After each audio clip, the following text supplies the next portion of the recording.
Saudara dan saudari yang terkasih, apa yang kita dengar dalam bacaan Injil hari ini merupakan rangkaian dari Injil Matius bab 5 ayat 17 sampai 48.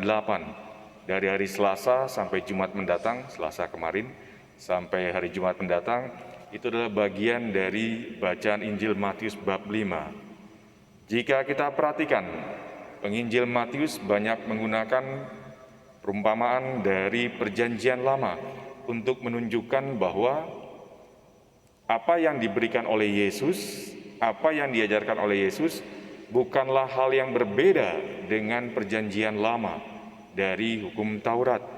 Tetapi apa yang diberikan oleh Yesus adalah kelanjutan untuk mengenapi, untuk menyempurnakan hukum Taurat.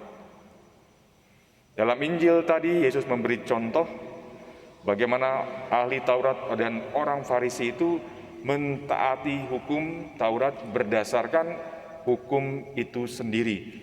Akan tetapi sebetulnya yang dimaksud oleh Yesus adalah ketika mereka melaksanakan hukum Taurat itu, tidak ada satu spirit pun dari hukum Taurat yang mereka hayati, yaitu cinta kepada Allah dan cinta kepada sesama. Ajaran Yesus pada saat itu dalam khotbah di bukit ini tidak hanya berlaku untuk mereka yang mendengarkan, tapi juga mempunyai implikasi untuk kita.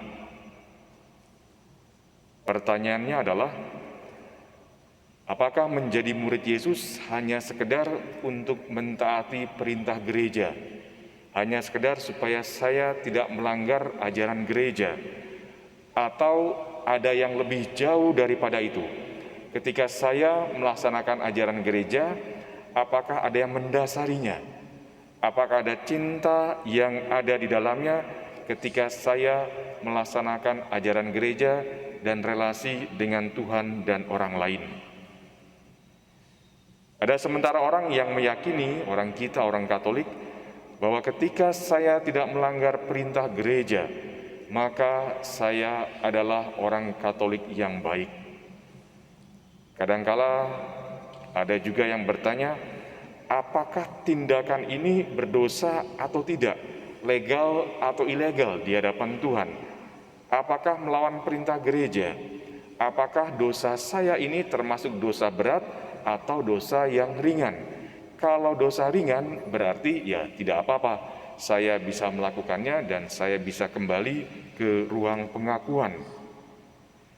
Kita tidak bertanya apakah tindakan itu legal atau ilegal di hadapan Tuhan, tetapi juga kita tidak bertanya apakah dosa itu berat atau ringan. Melainkan yang menjadi pertanyaan adalah, ketika saya datang ke ruang pengakuan dosa, mengakui segala kekurangan dan kelemahan kita, apakah ada rasa penyesalan yang muncul dalam diri kita? Apakah saya merasa saya mengkhianati Tuhan dengan tindakan berdosa tersebut? Ketika saya menyatakan cinta saya pada Tuhan, maka dengan sendirinya saya pun menyatakan cinta saya kepada orang lain. Ketika dalam pengakuan dosa saya mengungkapkan kegagalan relasi saya dengan Tuhan, berarti itu juga menggambarkan kegagalan relasi saya dengan orang lain. Ketika kita hanya melaksanakan peraturan tanpa cinta, tanpa spirit di dalamnya, seperti tubuh manusia tanpa jiwa, mati. Saudara dan saudari yang terkasih, dalam bacaan pertama tadi orang-orang Israel memanggil Allah mereka.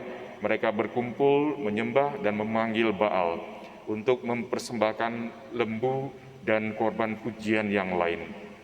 Mereka melakukannya karena itulah yang harus dilakukan, itulah peraturannya, itulah yang biasa mereka lakukan.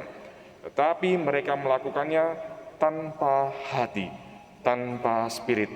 Dan hasilnya pada bagian akhir tadi, nihil. Baal itu tidak datang di hadapan mereka. Sebaliknya, Elia memanggil Tuhan dengan sepenuh hati, dengan pengalaman iman dia, dengan kedekatan personal antara Elia dengan Allah sendiri. Dan kita tahu pada bagian akhir juga ternyata Allah datang menjawab panggilan menjawab doa Elia.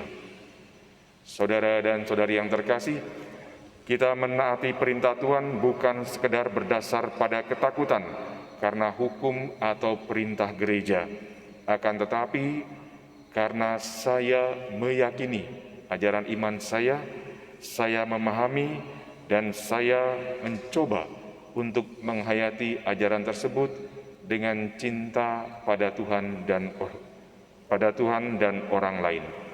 Mari kita hening sejenak.